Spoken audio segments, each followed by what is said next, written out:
Half a day.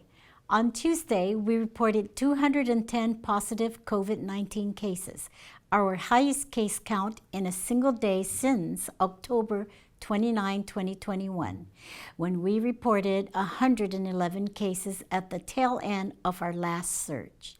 At the time of this recording, there are 11 COVID hospital admissions, none of whom are receiving ICU level of care or are on a ventilator. Our CAR score is 22.2.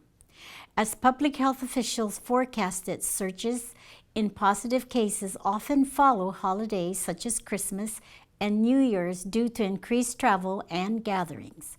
Paired with the emergent and highly transmissible Omicron variant, this development is likely what we are seeing today. Although our island does not currently have the specialized expertise needed to identify specific variants, we remain in constant communication with U.S. health officials to determine and address Omicron's presence in our community. After beating 3 surges, our people know what to do. We know how we can move stronger. We know how we can move smarter. We know how we can move safer. We can do so much to prevent our hospital from running out of beds, to prevent unnecessary loss of life, and to prevent our healthcare workers from being overwhelmed. If only we realized ahead of time, now, what is asked of us to preserve the health of our families and our island, we will act quickly to save lives.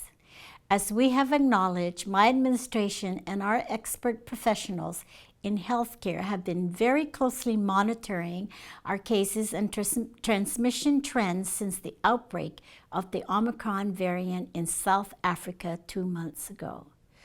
2 out of the 3 deaths reported on Monday tested positive the same day they were dead on arrival to the hospital. This could mean they were unaware of the severity of their symptoms, or they waited until it was too late to act. I am concerned about this trend, but I am more confident in our protective measures to minimize hospitalizations and severe illness and prevent deaths. As students, educators, and support staff are returning to school, and as many others are returning to work after the holidays, we must act with sincerity and vigilance. Please, for your health and those who love you, do not wait until it's too late. Look for emergency warning signs.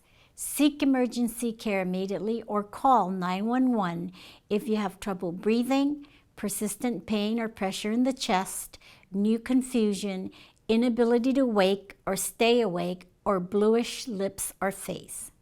Please, for your help and those who love you, get vaccinated and get boosted.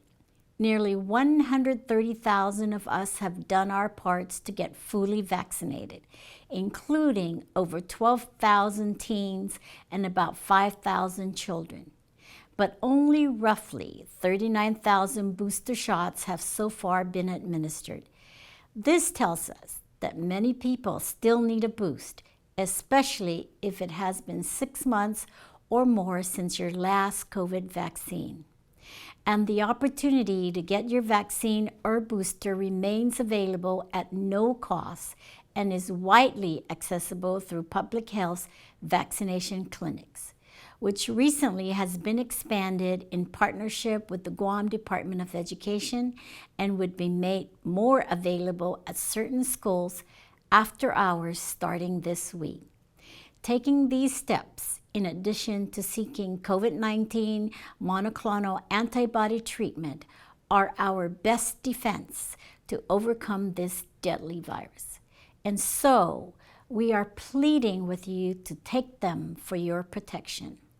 On our end, we remain committed to stopping the spread of this virus with every resource we have at our disposal. This includes having our healthcare responders execute the 3 T's of our trusted approach. We test, we track, and we treat. We resume public testing 6 days a week from 8 a.m. to 11 a.m. Monday to Saturday at the old Carnival grounds in Tijan, and starting next week, we will expand testing hours. If you have been exposed to a positive case, or if you are experiencing symptoms, I am urging you to quarantine and get tested immediately. On Tuesday, Public Health began administering brand new Q COVID-19 test kits. This test is completely free of charge and helps make our operations more efficient to get your results faster and easier with access through a text message. With increased testing, we are taking prompt action to track the contacts of positive cases, minimize transmission rates, and identify new cases quicker than before.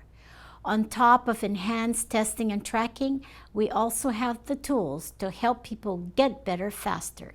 Since September of last year, we have been providing monoclonal antibody therapy at our hospitals and the Manilo Senior Citizens Center.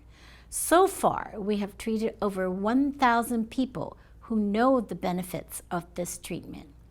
This therapy lowers your risk of developing severe symptoms and needing hospitalization, and it will make a great difference for people who have comorbidities or compromised immune systems. A year ago, we did not have this life-saving treatment. We did not have these advanced test kits, and all of these measures that we introduced, refined, and revamped are game changers that will guarantee us putting our best foot forward. As I have said before, we must take urgency and respond to Omicron as if it is a super typhoon. Like putting up shutters and securing our homes, we must reinforce wearing our masks, washing our hands, and watching our distance, in addition to getting the vaccine, booster, and treatment. With these important tools and guiding strategies as our protection, we can and we will move stronger, smarter, and as a people united for the common good. People who put lives first, people who can and will prevail again and again. May God guide us all, and may God bless Guam.